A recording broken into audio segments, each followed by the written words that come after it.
fia whaafelo i atu I le nei fo I tae au fau ma loa le soifua manuia o tala fau ala Radio Samoa.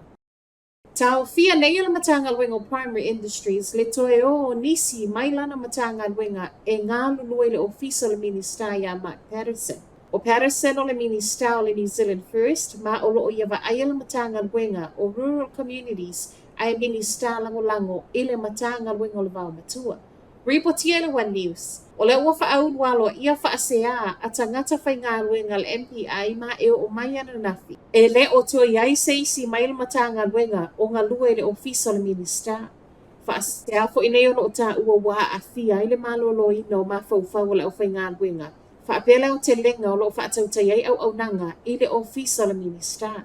Le aise tali mai le ofisa le pale mi e tusa ma le nei mata upu. Ma wasa waiana nafi le whaato a umona whaeilo aloa ia mai fo I le aso ngafua. O le vai aso lava le nei. Wa whaamawai mai le minista o le National Andrew Bailey o na onisi o fe ese a inga le ana tula I mai ate ia. Whaapese tasi o lana au whainga luenga.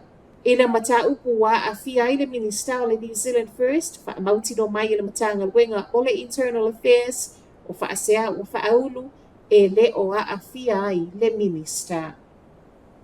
Ua whaailoa le Immigration a New Zealand le whaupoponga o le ACTA le whai numero parent visa Italia, ma o se whainga ina ia te lei nisi visa whaangai yoi le neitau sanga wha le tupe. O le whai numero whaatapu laa, o le e lua afe 5 selang visa, o le lua afe o visa e whaatalu sanga e pe o le whainga masani, a o le isi 5 selau, o visa e se I mai le palota. Peita e mai le Minister Erica Stanford, Ona o le tele o visa o lo whaatu waio na whaangai yoi o leo le a whaau popoi visa Italia. Visa nei mo le tele o a inga o toe whaasea I reporti e le o fia I le umi o na whaatali.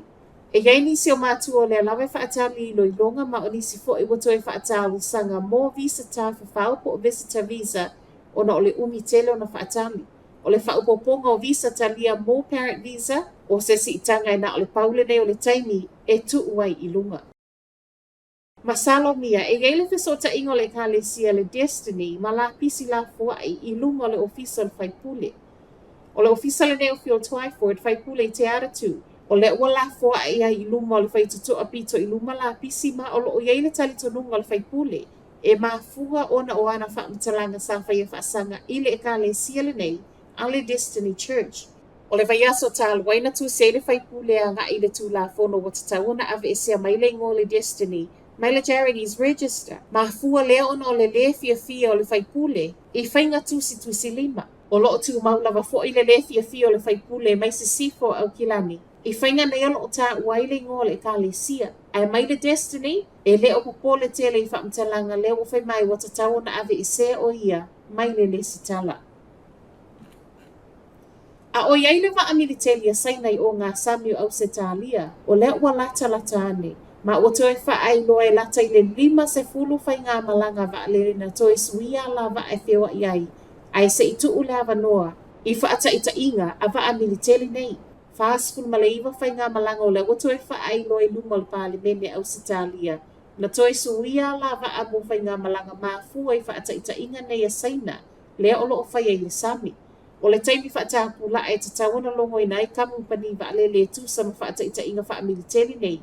E tatawana whai ai totono le lua se fulu male whai le fast fulu valu I tū la.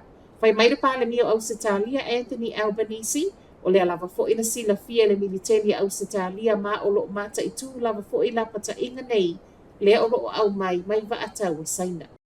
Matala muli, tu ina mai la pata inga lanu mumu mo le whao seru le o loo I Vanuatu, ma o le o tu nei I le category lua. E le ngata o timunga mamafa le lava loo wha au a o le foi, wa whaamawina le si o le malo losi o Savili. E se mai ia Vanuatu, o tonga o lea o sau I lalo le malosi o le whao rai, ma a o alu e se malia tuai rai, o lea lava I whaau pa uti munga, I nisi vaenga o lea tunu. O le wha lava fo ili nei o rai o lea na tāku nei ma o ngai fiti, ma o le so lea whaatu ato e ai, ma o lea lava fo I tu umai de whaitalia I mātua, e to e fo I ei whanau ia o ngā pe a whai, o lo o mauti noa le saunga le mu. Tala nana Radio Samoa, manuia le aso.